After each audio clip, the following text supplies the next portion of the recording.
Hi friends, आपण मैंने समस्ते पीएम किसान सम्मान निधि योजना जानी थे।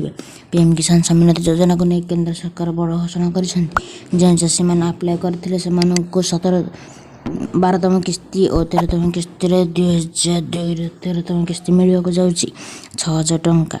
जो मैंने टोटाल मिलनी से 6,000 टंका मिल तेज जो मानू मिल सारी से 2,000 टंका मिल आउ जो मानू टोटाल मिलनी से कौन करने पड़ो आसतु ये वीडियो मध्य जाना।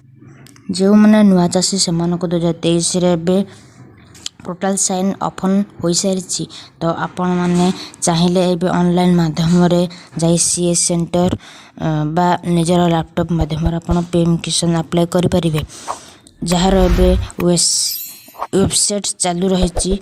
तो दर्शक बंधु पीएम किसान योजना को नहीं केंद्र सरकार फाइनल कर जो मैंने 2023 खरीफ फसल रबी फसल कर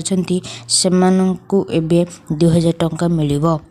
तो केंद्र सरकार एक बड़ घोषणा कर तो ये आज एक बहुत बड़ खबर। जो आपको भल लगे तो लाइक शेयर सब्सक्राइब जरूर करें, कमेंट लिखे केमती लगी।